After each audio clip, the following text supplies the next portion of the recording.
Au royaume de la magie, tout le monde compte sur le pouvoir de la magie pour tout et pour le travail quotidien. Dans la forêt, cependant, vit un garçon qui n'utilise pas la magie et ne suit pas les règles du royaume. Il s'agit de Mash, qui s'est probablement entraîné avec Setama et Goku et a acquis une force impressionnante. Il vit avec son père Regro et adore grignoter après l'entraînement. Contrairement à Mash, Regro est capable d'utiliser la magie. Lorsque Mash rentre à la maison, il détruit la porte parce qu'il ne sait pas s'il doit la pousser ou la tirer pour l'ouvrir. Regro le gronde, mais le garçon s'excuse toujours poliment et n'est jamais puni. Regro lui dit de réparer la porte, mais Mash essaie de la remettre dans le mauvais sens. Alors que le duo tente de réparer la porte, celle-ci se brise soudainement.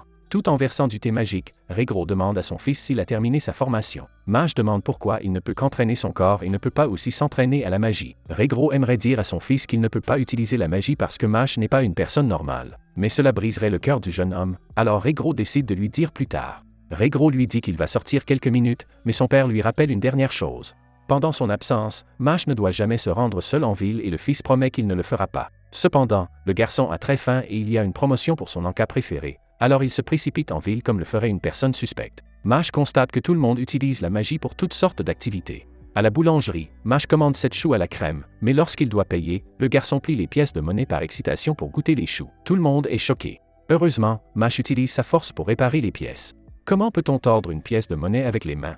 Soudain, le vent fait tomber la capuche, révélant le visage de Mash. Les personnes présentes sont choquées car elles ne voient aucune marque sur le visage du garçon, ce qui est le cas de toutes les personnes dotées de pouvoirs magiques. Pendant ce temps, Brad, un inspecteur de la police magique, lit le journal. Il y apprend qu'un étudiant a été choisi pour devenir le visionnaire divin de l'Académie de magie. Ce titre sacré est décerné au meilleur élève de l'école. Avec ce titre, l'étudiant devient également un noble et est récompensé par des tonnes d'argent. Brad semble particulièrement intéressé par ce titre, ou peut-être est-il intéressé par l'argent. Où puis-je postuler pour devenir le visionnaire divin? À côté de Brad se trouve également un garçon emprisonné qui n'a aucune marque sur le visage, comme notre cher Mash. Le garçon s'excuse d'avoir volé parce qu'il avait simplement faim. À ce moment-là, Brad reçoit un appel téléphonique au sujet d'un garçon sans marque qui erre dans les rues. Je pense qu'il s'agit simplement de Mash, qui pense qu'il est allé à l'encontre des ordres de son père. Mais au moins, il a acheté les choux à la crème et a hâte de les déguster en paix. Soudain, Mash croise un policier et s'excuse. Le policier est ivre et veut exprimer sa frustration, d'autant plus que les choux à la crème ont souillé son précieux uniforme.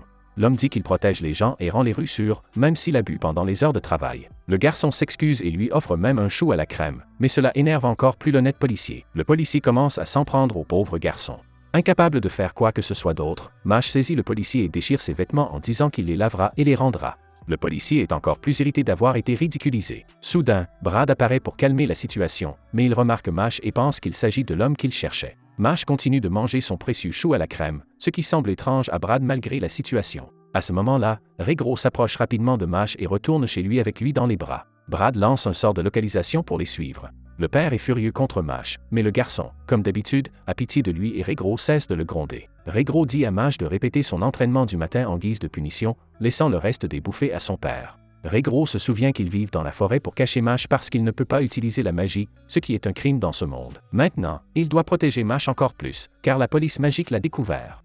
Brad enfonce la porte de la maison en demandant où se trouve le jeune sportif. Dans la forêt, Mash se concentre sur son entraînement en faisant des exercices absurdes avec des outils. Mash rentre à la maison et pense à ses choux à la crème, mais s'arrête devant la porte pour ne pas la casser et contrarier encore plus son père. À l'intérieur, Brad demande à Regro où se trouve Mash, tandis que le garçon l'écoute, confus. Brad explique que depuis les temps anciens, les gens ont tué ceux qui étaient incapables d'utiliser la magie et qu'il veut maintenir cette tradition même avec le pauvre Mash, mais Regro est déterminé à protéger son fils unique. Brad tente de persuader Regro de révéler où se trouve son fils, car s'il le fait, il sera épargné. Malgré toutes les tortures, Regro refuse, se rappelant à quel point il était faible en tant que sorcier et à quel point tout le monde le rejetait. La mort semblait être la seule issue à cette triste situation, mais il s'arrêta lorsqu'il entendit le cri d'un enfant. Il vit que l'enfant n'était pas marqué et sentit que quelqu'un avait vraiment besoin de lui. C'est à ce moment-là que Regro décida d'élever l'enfant, afin que personne ne puisse lui retirer le don de la vie. Pendant ce temps, Brad ordonne à ses soldats de partir à la recherche de Mash et Regro crie désespérément à son fils de s'enfuir. Brad décide de mettre fin à la vie du vieil homme. À ce moment-là, Mash entre et frappe l'un des gardes. Le second garde veut l'affronter à nouveau, mais Mash le gifle à plusieurs reprises, l'assommant. Mash promet d'envoyer Brad en enfer avec son coup de poing dévastateur. Regro est fier de son fils, sachant que Mash a risqué sa vie pour le protéger. Brad lance un sort avec lequel il a tué un dragon, mais Mash le dévie facilement, assommant tout le monde. Brad utilise un autre sort, plus puissant, capable de détruire toute la forêt, mais Mash le détourne à nouveau d'une simple gifle. Brad se met en colère et commence à lancer d'autres sorts. mais Mash utilise le sort comme un ballon de volley-ball. Brad crée alors une barrière magique, pensant que Mash peut lancer un sort, mais le garçon lance la baguette sur Brad de toutes ses forces, coupant le visage du policier. Mash menace Bard de ne pas s'approcher d'eux, sinon il les tuera. Brad, vaincu, conclut un marché avec eux. Si Mash s'inscrit à l'école de magie, il pourra devenir le divin visionnaire et Brad veut ce titre si Mash est élu. Ainsi, Mash sera reconnu par la ville comme un magicien et non comme un criminel. Mash accepte l'offre parce qu'il ne veut pas vivre comme une proie attendant d'être attrapé et tué. Mash veut changer la société et, pendant la nuit, il monte les marches de l'Académie de magie en promettant de relever de son propre poing tous les défis qui lui seront lancés dans cette école de magie. L'Easton Academy of Magic est une institution prestigieuse qui, année après année, produit les meilleurs magiciens. L'examen d'entrée est réputé difficile, car moins de 3% des candidats sont admis. Seuls les sorciers suprêmes peuvent y entrer et Mash n'a aucun pouvoir magique. Claude supervise les candidats de cette année. Alors qu'il est en train de se faire cette réflexion, il entend un bruit de cliquetis. Oui, c'est Mash et sa routine habituelle. C'est un examen d'entrée dans une école de magie. Pourquoi se pomponne-t-il au milieu du terrain? Mash est également en train de lire un livre de fitness sur une chaise invisible. Claude est perplexe et pense que Mash n'essaie même pas de réussir l'examen.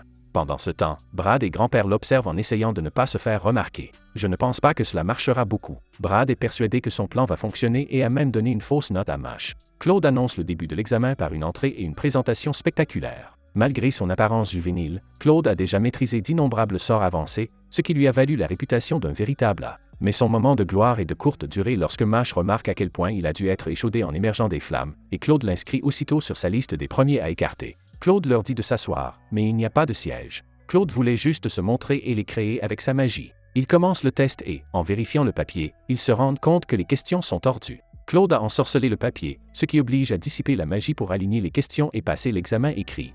Mash demande poliment que les symboles cessent de bouger, mais en vain. Frustré, il brise le stylo et demande à nouveau, avec succès. Étonnamment, Mash est le premier à terminer l'examen. Soulever des rochers par la magie? Il suffit d'un ongle. Marcher sur l'eau? Un souffle de vent. Une à une, Mash trouve le moyen de surmonter les épreuves. Claude, quant à lui, est de plus en plus irrité par le manque apparent d'engagement de Mash. Claude conçoit un labyrinthe compliqué avec des pièges comme prochaine épreuve. Les élèves ont 30 minutes pour le résoudre et arriver au bout pour réussir le test. Une jeune fille nommée Le Mont s'approche et utilise son habituel « charme de mauviette » pour se joindre à lui. Mash maintient son attitude d'indifférence à son égard pendant toute la durée de l'épreuve. La fille est attaquée par des gobelins, il est indifférent. Des mains sortent de terre, il est indifférent. Elle trébuche sur un rocher, il est indifférent. Elle tombe dans un trou, il est toujours indifférent. Soudain, ils entendent des cris et Mash veut enquêter. Le Mont utilise la magie et passe les menottes à Mash. Elle l'a piégé dès le début, quelle surprise! Elle doit l'éloigner de la cible, mais il est déjà libre, ce qui la choque. Elle veut l'arrêter, mais une divinité égyptienne s'approche et lui pose une énigme. 4 pattes le matin, 2 pattes l'après-midi et 3 pattes la nuit. Quelle est cette créature? Elle est tellement paniquée qu'elle ne peut plus raisonner. Le dieu est sur le point de la frapper et elle veut crier à l'aide, mais elle se souvient qu'elle a trompé le pauvre Mash et que ce doit être sa punition. Juste avant que l'entité ne la frappe, Mash la renverse. Son geste désintéressé lui vaut des points de charme auprès de la jeune fille. Claude est surpris de voir que tous deux parviennent à atteindre la fin du labyrinthe juste à temps, en franchissant plusieurs murs d'1 mètre d'épaisseur. Le directeur de l'école remarque également les compétences de Mash. Alors que les accusations de tricherie se multiplient, les autres élèves demandent à Mash de partir, car cela n'a aucun sens que quelqu'un termine un labyrinthe à moins de se perdre. Mais Le Mont intervient pour le défendre. Le Mont avoue qu'elle a intentionnellement entravé la progression de Mash et que Claude lui a promis de la faire passer si elle réussissait. De plus, Mash lui aurait demandé de l'épouser, ce qui ne correspond pas à la réalité, car Mash lui a seulement proposé de l'emmener en voiture. Claude admet qu'il a le droit de recaler ceux qu'il considère comme n'étant pas à la hauteur et Le Mont fait partie de ces personnes. Ses parents sont pauvres et réussir l'examen est un moyen de gagner de l'argent pour sa famille, mais Claude utilise cela contre elle. Il est déterminé à les faire échouer tous les deux. S'ils veulent contester sa décision, ils doivent le faire directement. Ce sont de grands mots, mais Mash s'en moque, il brise simplement le bâton. Il laisse tout le monde stupéfait, mais le directeur intervient, annonçant qu'il supervisera la dernière étape de l'examen. Le directeur est curieux de savoir pourquoi Mash a choisi leur académie, et il répond qu'il souhaite vivre en paix avec sa famille. Le directeur note que Mash agit de manière impulsive, comme le montrent ses actions pendant l'examen. Cependant, le directeur se demande si Mash a pensé qu'il pourrait y avoir des adversaires plus forts que lui. Le directeur demande à Mash ce qu'il ferait s'il était confronté à un adversaire d'une puissance énorme, comme le directeur lui-même. L'atmosphère dans la pièce est tendue lorsque l'ancien sort est lancé, ce qui a pour effet de submerger les autres sorciers présents. Il s'agit d'un sort puissant qui transfère l'âme de la personne la plus chère dans une poupée. Mash tente de détruire le couteau, mais il commence à saigner. La force du directeur est bien plus grande que la sienne. Mash se rend compte qu'il doit changer d'approche et se lance dans une course de dragon, espérant déjouer le directeur, alors que le sortilège épuise également ses forces. Mash persiste et prouve sa valeur en protégeant quelqu'un de plus faible que lui. Le directeur reconnaît sa force et ses intentions, expliquant qu'il voulait tester le caractère de Mash. Finalement, Mash réussit avec brio et la salle s'illumine d'applaudissements. Le directeur accueille officiellement Mash à la prestigieuse Easton Academy of Magic. Sa première leçon à l'académie est le sort le plus élémentaire, le sort d'ouverture de serrure. Mash exécute le sort et réussit même. Peut-être pas d'une manière magique. Il explique qu'il n'est pas le meilleur en magie et que son chemin est semé d'embûches. Même ses camarades de classe commencent à remarquer que Mash est mauvais. Le personnage secondaire classique ne veut rien avoir à faire avec Mash, mais au moment où il trouve sa chambre, la porte n'est plus là. Qui sait qui cela aurait pu être? Il s'agit de Finn, le nouveau colocataire de Mash. Mash se montre sous un jour normal, jusqu'à ce qu'il commence à montrer ses muscles. Mash se demande comment devenir un voyant divin. Il faut collecter des pièces d'or. Tests, devoirs, activités extrascolaires, vie scolaire. Tout est évalué. En fonction de cela, vous recevez une pièce d'or, d'argent ou de bronze. Pour le remercier de ces informations, Mash lui offre des choux à la crème. Un classique de Notre Garçon. Il s'agit des 2 premiers épisodes de ce nouvel anime. Si vous voulez voir les autres épisodes, commentez avec Bigné et abonnez-vous à la chaîne. Merci d'avoir regardé.